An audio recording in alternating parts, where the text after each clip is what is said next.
terkait dengan lumbung ikan nasional. Apa yang harus dilakukan, terus giat-giat apa yang dilakukan oleh pemerintah Maluku Tenggara dalam ini Dinas Perikanan. Kepada host saya persilakan. Mundur sedikit boleh supaya kena cahaya. Mundur sedikit supaya kena cahaya.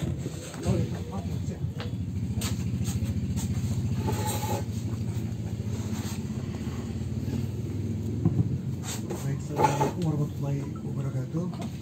Selamat malam Pak Kadis Perikanan, teman-teman Ansor yang sempat hadir malam ini, teman-teman dari komunitas kreatif Sinar Pagi Dance, juga dari komunitas YouTuber Maluku Tenggara. Sangat terhormat kami sebagai komunitas yang baru saya dibentuk atas respon kegelisahan teman-teman. Intinya bahwa ruang-ruang publik saat ini diisi lebih banyak dengan pertengkaran.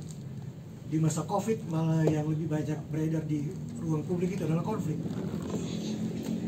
Kami mencoba membawa suasana baru, etalase baru, sirkulasi udara baru untuk Maluku Tenggara melalui teman-teman OKP, dan nanti juga kami akan mengundang beberapa komunitas yang lain yang mungkin selama ini tidak pernah diikutkan hadir atau tidak pernah dipotret untuk diangkat sebagai salah satu kekuatan teman-teman muda di Maluku Tenggara, sehingga dari muncul setelah itu bakal ada ide, ada gagasan baru, sehingga kepengapan ruang publik dari pusat sampai ke level daerah ini bisa sedikit ada sirkulasi.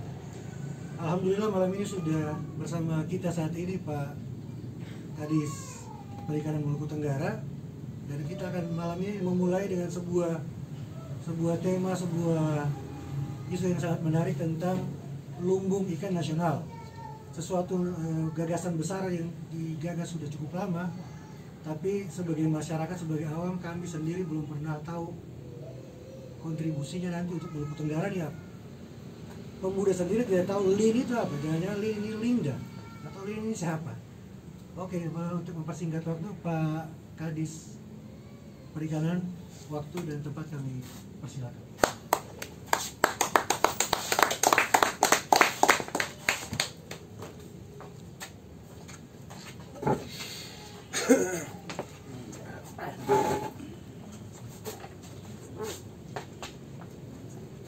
Ya, selamat malam Pak.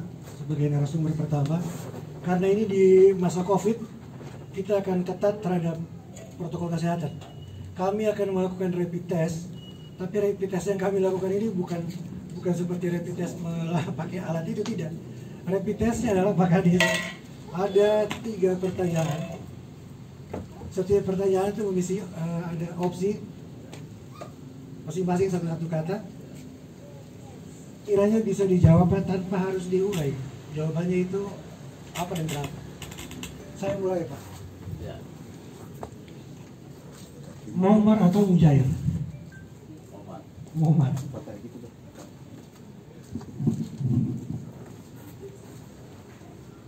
Jaring atau keramba?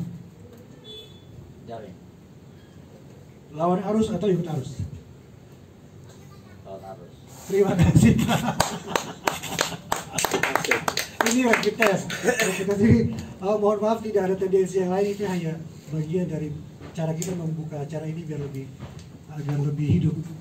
Pak Kadis yang terhormat, sebelumnya mungkin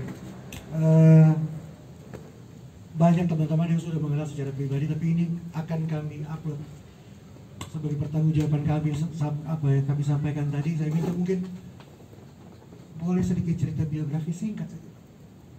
Baik. Ya, baik, terima kasih.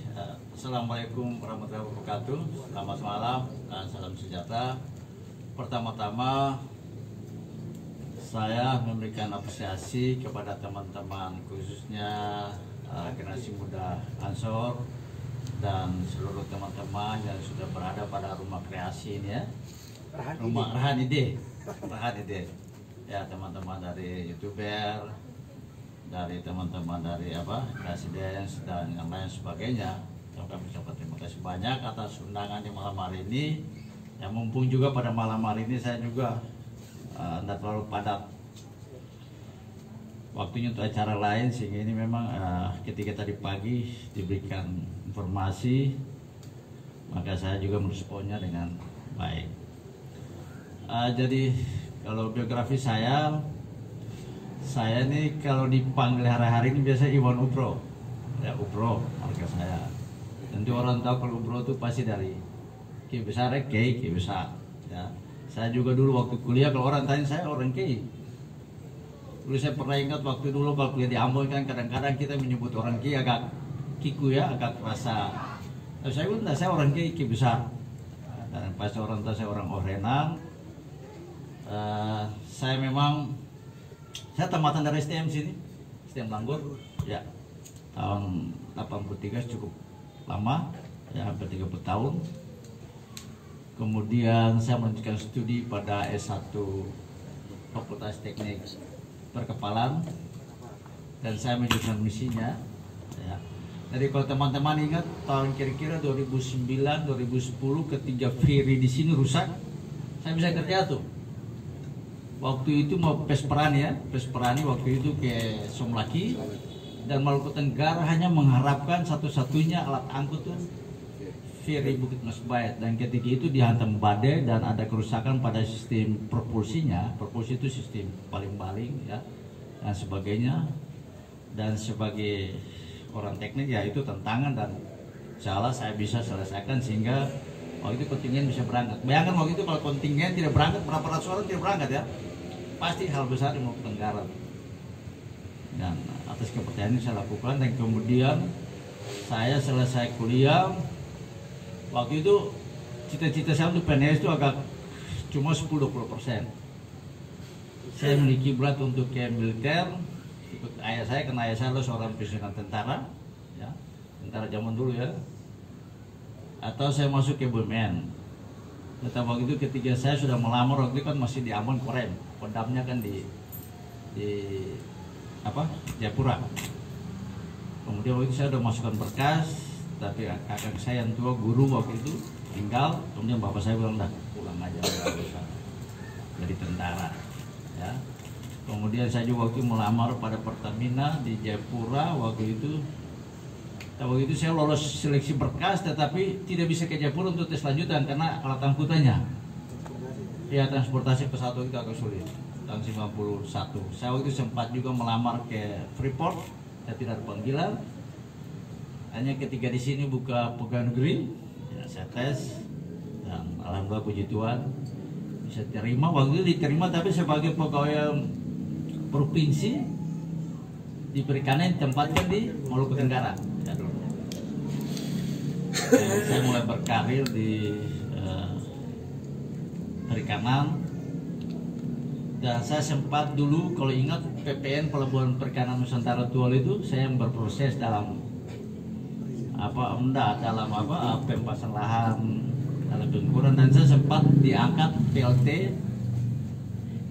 Kepala Pelabuhan sebelum kemudian dilanjuti oleh Pak Fred Sresnusa yang sekarang Direktur Pelabuhan di Jakarta. Itu cerita panjang saya. Kemudian saya bekerja hampir berapa belas tahun ya. Itu waktu saya sudah kepala bidang. Dan waktu itu saya umur sekitar 40 tahun, 41 saya keputusan untuk harus lepas jabatan, dan itu cukup berat tuh. Ya, untuk harus lanjutkan untuk S2. Ya.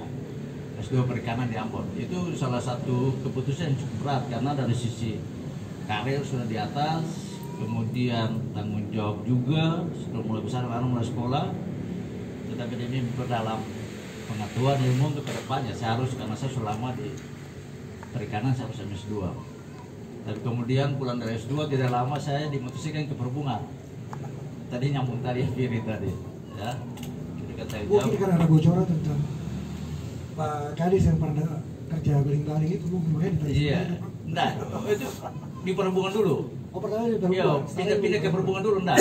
Tadi di perikanan, setelah dimutasi dulu ke perhubungan baru terjadi itu. Ya, Firi itu ya. Perusahaan itu sehingga saya diminta untuk kerja bantu situ. Jadi perhubungan kemudian sekitar 5-6 tahun ya kurang lebih, kemudian balik lagi ke rumah tua itu ke perikanan sampai saat ini. Itu kira-kira karir saya di pemerintahan daerah dan sempat tes sekda 2 kali tapi tidak lolos. Itu semua orang tahu ya. Sekali sekda di Kota Tual dan sekali sekda Maluku Tenggara tapi belum lolos ya. Ya. Dan tidak lagi akan jadi sekda karena memang usia tidak memungkinkan lagi. Baik. Pak Kadis, mohon maaf kita pindah temanya. Balik ke tema awal. LIN yang digaungkan pemerintah pusat itu kira-kira kalau tidak salah sejak tahun 2010 ya, zaman 2010. SBY, ya. Masih zaman Pak SBY. Ya.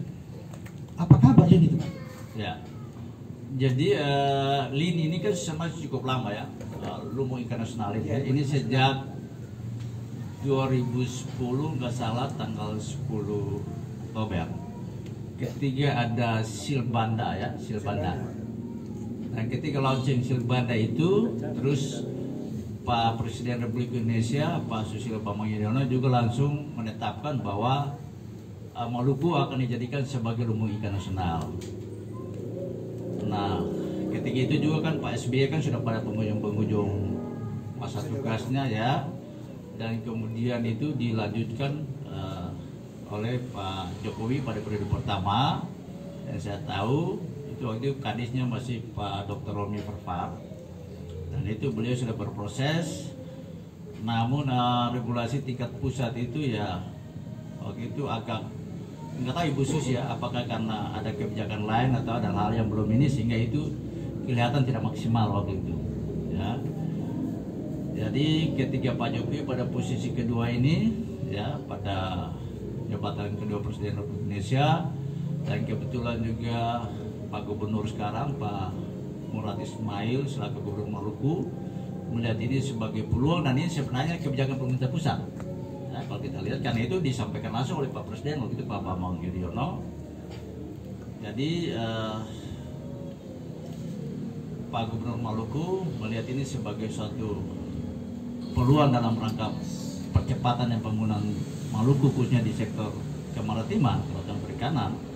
Maka ini komunikasi dibangun terus dari pemerintah pusat, dan alhamdulillah puji Tuhan saat ini LIN ini dalam progres ini. Jadi LIN ini bukan sekedar lagi secara cerita disampaikan kebijakan konsep besarnya, tapi ini sudah mulai dalam langkah-langkah on progress. Saya maksudkan adalah bahwa sudah dalam untuk Maluku sendiri sudah dalam tahap pembuatan grand design ya, Maluku sebagai lumbung ikan nasional. Kemudian diharapkan dari grand design yang dibuat oleh pemerintah daerah Maluku dalam hal ini Dinas Perikanan Provinsi Maluku, maka ini akan ditindaklanjuti oleh pembuatan master plan oleh pemerintah pusat. Nanti dari master plan inilah kemudian nanti diturunkan untuk Maluku untuk bisnis plan, rencana aksi dan sebagainya, sehingga diharapkan nanti masing-masing daerah khususnya kabupaten kota di 11 kabupaten kota, dalam 11 kabupaten kota ini bisa berperan terhadap masalah lumbung ikan nasional di Maluku ini. Dan kita lihat kan pemerintah Maluku juga, Pak Gubernur kan sudah menunjuk lokasi ini kan di daerah antara Wai dan Liang. Ya, tiga desa itu ya. Dan itu ratusan hektar untuk dibebaskan dalam rangka Newport, dan juga sekaligus sebagai pelabuhan perikanan untuk ekspor langsung ke negara tujuan. Itu informasi yang saat ini. Oke Pak Kadis, mungkin saya ingin coba tarik konsep besar itu ke kepentingan Maluku Tenggara.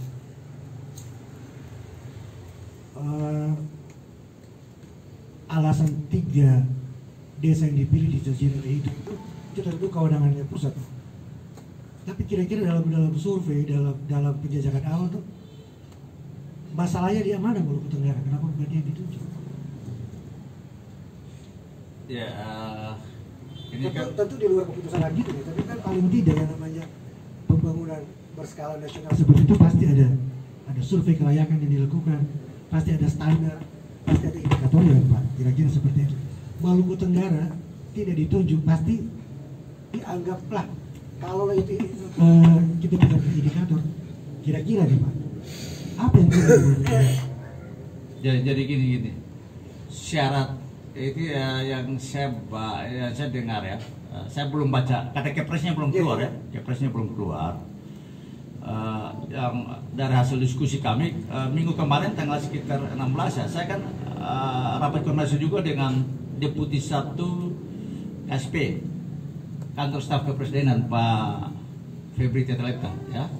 Itu juga rombongan besar dengan Asisten Deputi untuk perikanan tangkap juga Kemenko Marves Pak Ikram Sengaji ya, dan ada banyak ya, banyak yang datang juga dari Kelautan Perikanan, dari Perhubungan. Jadi gini, ada syarat, kita ada syarat. Jadi penentuan Ambon itu ada syarat yang dibuat berdasarkan rancangan Kepres. Jadi pertama itu paling kurang satu kawasan itu dia berada pada dua wilayah pengelolaan perikanan BPP.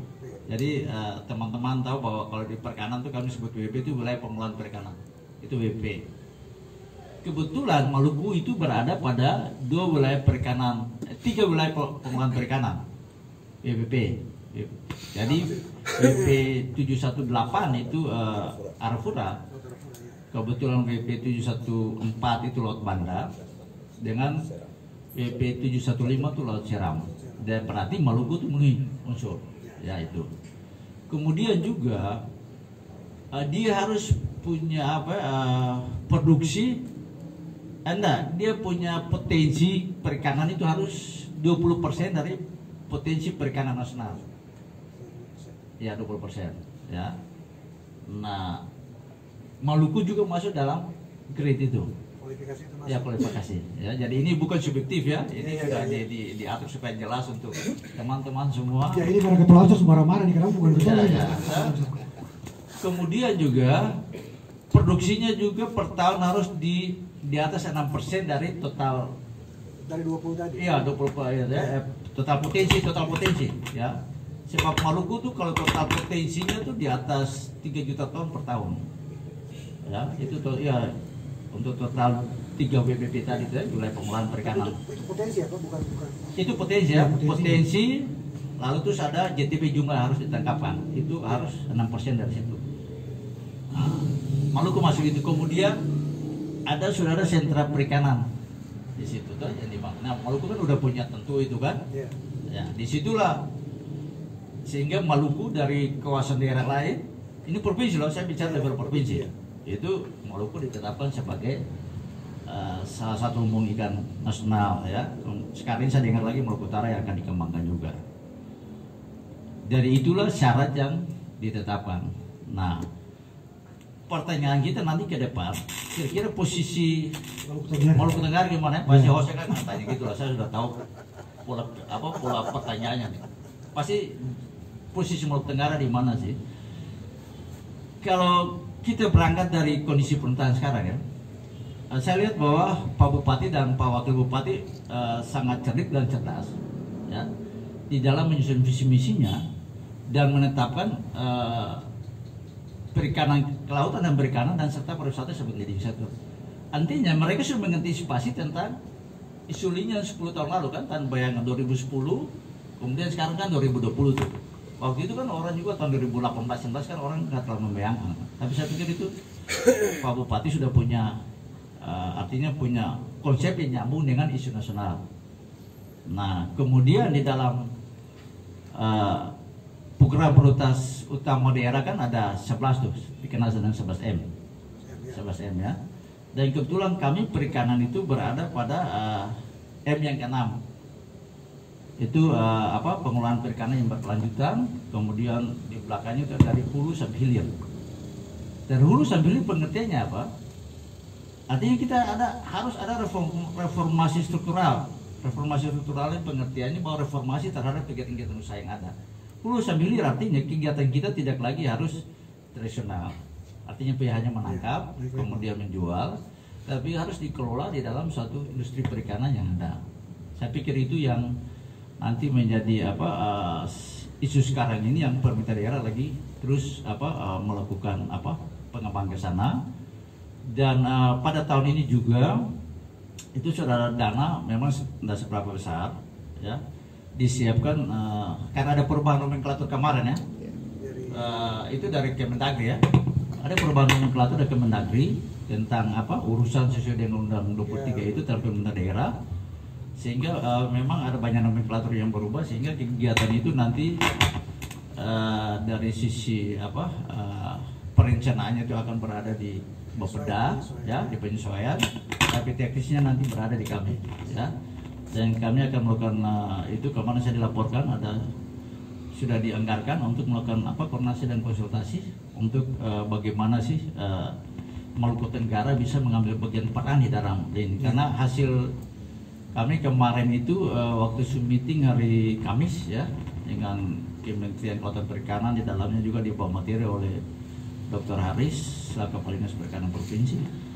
Jadi kabupaten kota sebelah sini akan bukan dijadikan objek tapi subjek, ya, artinya juga berperan aktif di dalam pengembangan ini ke depan. Dengan demikian pertanyaannya, kita harus siap untuk membuat suatu blueprint, ya, atau membuat suatu rencana aksi. Ketiga, proses-proses kepres, kemudian master plan-nya siap, regulasinya siap. Nah, itu baru kita udah siap. Saya pikir itu yang kita siapkan. Baik, Pak Kadis. Pertanyaan lanjutan, disebut tadi ada persiapan kita Maluku Tenggara, bagaimana proses selanjutnya, itu terkait paling tidak program nasional itu di level pemerintahan. Saya pikir clear konsep besarnya, tapi yang bicara pengembangan perikanan itu kan tidak hanya ansih urusan pemerintah, ada urusan nelayan. Bagaimana Pak Kadis kira-kira menilai SDM kita apabila nanti tiba-tiba kue itu dibagi ke Maluku Tenggara? Bagaimana kesiapan SDM kita? Lalu ada titipan dari salah satu alumni mahasiswa Poltek Maluku Tenggara tentang banyaknya jumlah lulusan Poltek Maluku Tenggara tiap tahun yang tidak terserap langsung ke dalam Pemda. Karena teman-teman sebagian besar masih pikirannya orientasinya PNS. Tidak ada yang berani coba Pertamina, tidak ada yang berani coba mana tadi Pak? Tidak ada yang berani coba tentara. Jadi tidak ada yang berani ikut Pak Kadis punya langkah. Itu kira-kira SDM yang seperti ini baik di level kampus maupun nelayan, dalam pandangan Pak Kadis sebagai pribadi sekarang ini, jika kue itu betul masuk ke kita, SDM kita tuh di level mana? Angka 0 sampai 10. Silakan diurai Pak. Ya, baik. Jadi memang dalam menyambut Emblin, ya, Maluku sebagai lembaga nasional, maka tentu diharapkan bagaimana peranan daerah, ya, dapat mendukung. Jadi peran daerah itu bukan saja di sisi infrastruktur penyiapannya, tapi juga di sisi lingkungan ekologinya harus juga terjaga. Kemudian yang penting di SDM itu. Jadi SDM itu bukan berada pada SDM level kami pemerintah saja, tapi SDM ini luas, ya, dari level pemerintah sampai ke nelayan kecil di bawah. Nah, maka itu kita bersyukur sebenarnya kita punya salah satu lembaga pendidikan di sini, ya, Politeknik. Ini sebenarnya sudah memberikan kontribusi yang besar dalam rangka penyiapan sumber daya manusia. Nah, untuk pendidikan tentang SDM perikanan sendiri, sebenarnya dari pusat riset sumber daya manusia kelautan perikanan di Jakarta, ya, di bawah Kementerian KKP, itu tiap tahunnya ada punya program ke situ. Ya, dan kemarin saya baca itu ada progresnya, itu sudah mulai dibuat jadwal untuk bagaimana kerjasama di daerah dalam rangka pelatihan-pelatihan SDM yang siap terampil, ya, siap terampil, ya. Jadi kalau pertanyaan saya, memang kalau spesifiknya ke outputnya Poltek, memang kalau kita harapkan hanya untuk ditampung di dalam sebagai ASN, saya pikir ini agak sulit karena penerimaan pegawai pasti kan ada kebijakan pemerintah pusat. Nah, ini saya harap mindsetnya bisa berubah, karena kita di sini kan dari sisi karakteristik wilayah, sisi kondisi existing wilayah, kita ini kan 75% ini kan laut nih, ya kan? Ini sebenarnya given nih, ini pemberian nih. Maka itu ketika saya ada diskusi sama orang di luar, setelah saya juga ada diskusi dengan pakar hukum tata negara, sebenarnya untuk daerah-daerah kepulauan ini bukan urusan pilihan, harus urusan wajib. Ya kan kita layar besar semua di laut, ya, pulau laut, tetapi kita disuruh pilih, mau pilih ke saya. Ini kan sebenarnya saya pikir agak keliru juga pemahaman. Maka itu teman-teman di daerah-daerah kepulauan juga kita harus sepakat. kita berbicara dengan orang-orang kontinental, katanya membuat regulasi. Jangan bilang bahwa urusan perikanan itu urusan pilihan di daerah Maluku. Itu udah dari kecil besar sampai mati ya, kita selalu urusan di laut. Jadi senang given itu pemberian Tuhan untuk kita dengan kekayaan yang besar. Jadi sebenarnya kita harus berpikir demikian, bahwa kami pemerintah tentu masih membutuhkan SDM ya, artinya yang terampil, yang bisa turut partisipasi dengan pemerintah dalam sama-sama membangun. Karena kita tidak bisa saja semua kalau nampungnya ke pemerintah, itu kebijakan. Jadi paling tidak, kalau dari situ saya udah pernah bicara dengan kepala badan kepegawaian juga. Saya bilang artinya kalau boleh tahu Pak, dalam 5 tahun terakhir ini kuota berapa? Saya tahun kemarin saya nggak ada punya kuota tahun kemarin perikanan untuk ASEAN ya. Tapi saya kemarin sudah bicara sama kepala badan kepegawaian. Untuk 2020 terakhir kemarin? Iya, terima kemarin saya kosong. Saya kosong. Ya. Saya kosong ya. Artinya karena kemungkinan karena perubahan regulasi juga ya. Perubahan regulasi pusat yang banyak kewenangan kelautan kan dicabut tuh. Iya, ditarik ya, ditarik. Ya, itu yang membuat juga kemungkinan banyak kami juga ada satu bidang khusus tentang konservasi dan itu semua dicabut juga. Ya. Tapi saya pikir tadi itu bukan saja kita melihat sebagai pegawai negeri ya, tetapi peranan kita untuk sama-sama mengelola sumber daya sesuai dengan kapasitas kita masing-masing. Apalagi kan di sini bukan perikanan saja kan, ada juga pariwisata. Pariwisata di sini kan ciri khasnya kan pariwisata kepulauan, laut orientasinya ke bahari. Pasti juga butuh orang-orang skill ya, yang mempunyai pengetahuan tentang kemaritiman, dan saya pikir itu mereka layak ya. Apalagi sampai ke tingkat nelayan. Ya, ke tingkat nelayan itu juga harus dilatih karena mengelola ikan khususnya itu dengan menjaga kualitas yang bagus itu juga agak repot. Ya, jadi perlu orang-orang yang memang terlatih dengan didukung dengan infrastruktur yang memadai seperti rantai dingin ya. Seperti rantai dingin sehingga juga hasil tangkapan ikan yang di nelayan itu tidak cepat juga membusuk dan sebagainya, sehingga itu bisa memenuhi kuota untuk atau stok untuk kepentingan Emlin ke depan. Saya pikir demikian. Pak, saya bandingkan dengan Ternate Kota. Ternate Kota itu provinsi, tapi di sana tuh punya cold storage yang punya Pemda. Tiap orang siapa saja mau yang bawa ikan, mau yang bawa ayam, itu tuh disewakan.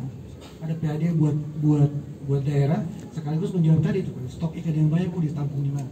Kira-kira untuk Maluku Tenggara kapan kita bisa punya game? Nah, ini memang ini jawaban menarik. Ini sebenarnya menjadi menjadi pergumulan dan menjadi ide bersama kita, keinginan kita ya. Saya tahun kemarin sudah membuat satu konsep ya. Dan saya bicara bukan sekedar bicara, tapi itu saya sudah buat dalam saya sudah membuat dalam konsep ya, membuat dalam konsep besarnya. Artinya gini, pertanyaan sederhana gini, kalau kita disebut sebagai perikanan kelautan ya, sebagai leading sektor, indikasinya apa sih? Ya, indikatornya apa? Indikator itu kan pertanyaan yang sebenarnya itu yang perlu ditanyakan dan dijawab juga oleh kita dan semua ya, dan semua stakeholder yang berkepentingan. Pertama, otomatis kita mengacu bahwa kita punya potensi perikanan yang besar nih. Karena kita ini berada pada 2 WP juga. WP wilayah pengelolaan perikanan 714, Banda dan Arafura 118. Tetapi kita juga beririsan sama 715. Sebenarnya kalau saya sedikit egois, maka saya juga bilang kita sama dengan Maluku. Karena kita berada pada 2 WP juga. Ya. Tapi Maluku bilang Maluku Tenggara hanya berada pada 2. Oke lah. Ya. Otomatis kita punya sumber daya perikanan yang besar. Itu indikasi pertama dulu yang saya tadi sampaikan bahwa visinya Pak ya untuk menjadikan leading sektor itu. Namun indikasi kedua, kita juga harus punya kesiapan infrastruktur sebagai sentra perikanan. Ini yang belum terjawab, ini yang teman-teman juga ya.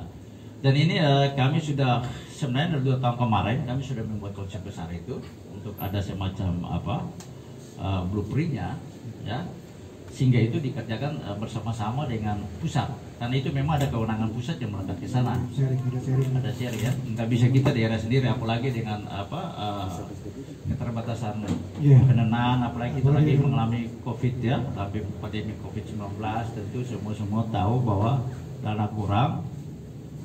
Nah sebenarnya kita sudah mempunyai satu kawasan itu yang sudah ditetapkan, dan ketika saya masuk ke perikanan, saya juga usulkan ke pemerintah pusat, khususnya Kementerian Kelautan Perikanan, untuk menetapkan salah satu pembangunan pelabuhan perikanan itu di Ufman.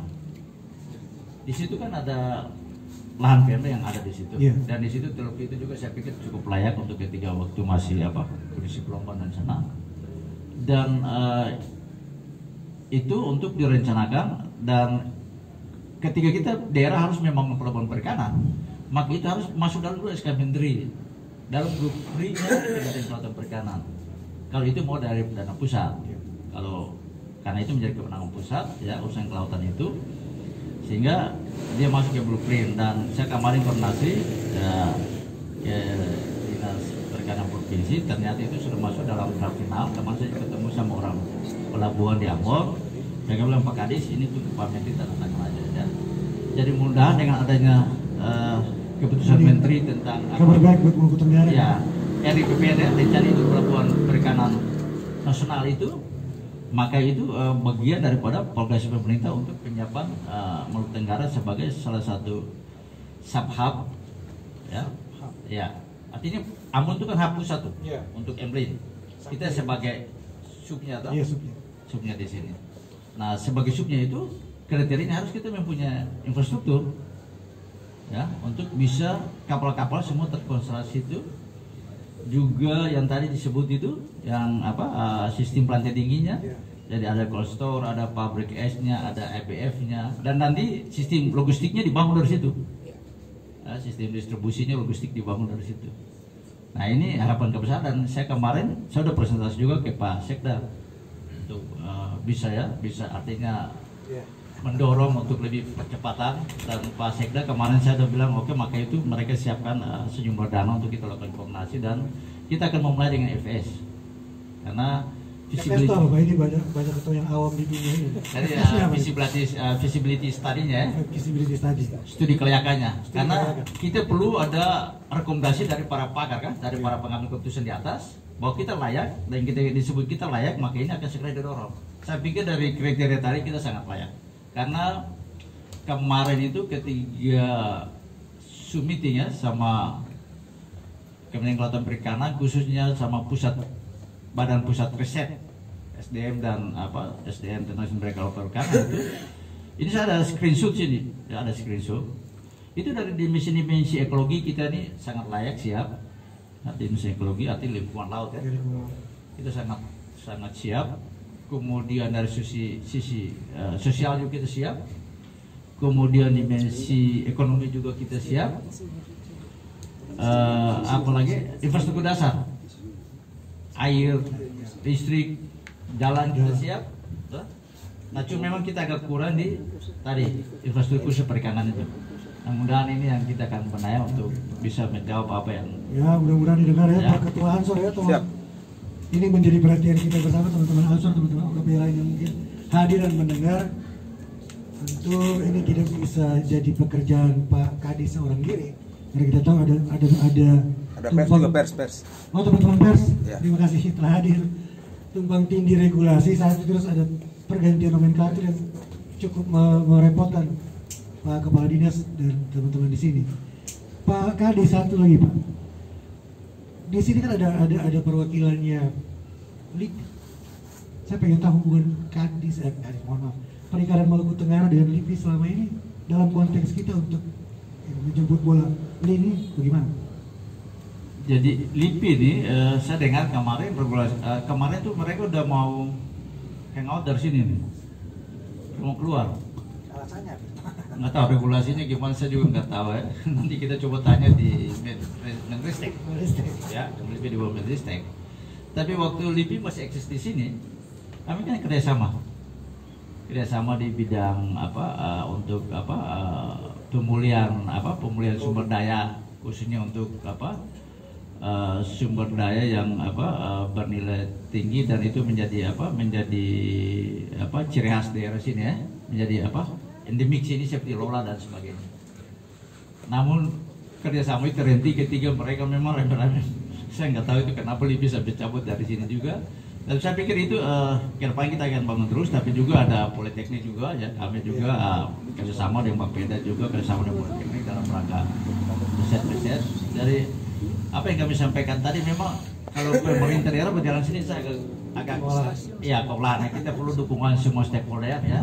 Ini kan demi juga untuk kesejahteraan bersama kita, karena memang Eblin hari di Maluku ini untuk kepentingan ekonomi dan kesejahteraan bersama bangsa. Ya, jadi bukan Eblin ini hanya untuk Maluku atau Maluku Tenggara, tapi untuk kesejahteraan dan peningkatan ekonomi bangsa. Oke, terima kasih Pak Kadis Perikanan Maluku Tenggara. Luar biasa pidato pertama teman-teman yang telah hadir di sini. Kita cuma diberikan informasi terkini, tapi ada gambaran visi besar yang sebenarnya bukan cuma miliknya Pak Kadis. Ini dilemparkan kepada semua elemen masyarakat Maluku Tenggara yang hadir di sini. Sama-sama kita kawal ini. Satu pertanyaan terakhir Pak, nanti saya mau tanya bagaimana cara menghitung potensi tangkap jumlah ikan sebelum dijawab. Ini saya kejadian di Dobo, ada orang tuh hanyut ke perairan Australia, ditangkap, katanya ini sudah masuk wilayah Australia, mau dibawa ke darat diinterogasi. Kenapa masuk wilayah Australia? Dia bilang tidak Pak, kita ini bukan mau masuk negara, kami ini kejar ikan, mau pancing ikan. Dia bilang tidak, ikan itu tuh punya Australia. Dia bilang tidak Bapak, ini ikan saya kejar dari Benjina. Jadi kira-kira Pak, orang awam kira-kira dalam potensi ikan yang klaim 3 wilayah tadi, indikatornya apa? Iya, jadi sebenarnya kan kalau di ilmu perikanan itu menghitung potensi ikan itu kan dikenal dengan dugaan stok. Kita nggak bisa menghitung prediksi ya. Jadi itu kan pada ada metodologinya, dan itu dilakukan oleh Kementerian Riset Kelautan Perikanan. Jadi sudah seperti menghitung pohon A, pohon B, pohon C ya, itu dugaan dari biomasa yang ada. Ya, itu saya pikir. Jadi ikan memang hidup kan berwaya kan. Kalau ikan pelagis besar, pelagis kecil itu kan berwaya. Tapi kalau ikan karang itu kan dia lebih endemik dan menetap ya, kurang lebih ya informasi umumnya gitu ya. Ya, gitu. Ya, saya dapat informasi juga ada biasanya untuk perebutan, minta maaf bahasanya terlalu kasar. Untuk menentukan wilayah-wilayah tertentu kadang-kadang ada hal yang seperti tadi yang kayak Pak Kadis lebih paham itu. Jadi kan ada koordinatnya kan, ada koordinatnya. Siap. Ya, tapi yang baiknya satu juga, saya kemarin ada coba diskusi sama Ibu Kepala Statistik ya. Ini artinya saya informasikan, ternyata walaupun dalam kondisi pandemi ini pertumbuhan kita nol, tetapi penyerbe kita dari sektor pertanian di dalamnya sektor perikanan itu termasuk meningkat. Nah, berarti apa? Sektor primer itu khususnya untuk sektor kelautan perikanan sebenarnya dalam kondisi pandemi COVID ini dia masih eksis lah, ya, karena kebutuhan orang akan makan, minum, apalagi kan katanya makan ikan itu kan meningkatkan imun tubuh kan, dan lebih umur panjang dan awet. Dan saya pikir ke depan kita harus makan ikan banyak gitu. Baik teman-teman, Pak Kadis terima kasih banyak kesempatan yang Pak Kadis sudah berikan meluangkan waktu kepada kami. Sebuah komunitas baru yang kami beri nama Arahan Ide, di mana ini banyak melibatkan teman-teman pemuda, OKP, Ormas. Mungkin setelah ini kita akan juga menjadikan teman-teman yang punya potensi yang lain dijadikan narasumber di sini, sehingga ke depan Maluku Tenggara seperti Pak Kadis sampaikan tadi, kita lebih bisa meningkatkan imun melalui konsumsi terhadap ikan. Tapi sekaligus malam ini saya berterima kasih karena banyak hal yang menjadi pertanyaan di belakang kepala saya saat ini terjawab. Terima kasih banyak Pak Kadis waktu dan kesempatannya. Mohon setelah ini memang kalau Bapak bersedia, dari seluruh percakapan tadi tidak ada yang diedit untuk di-upload ke dalam YouTube. Boleh. Boleh ya? Oke, terima kasih sekali lagi, tepuk tangan teman-teman untuk Pak Kadis.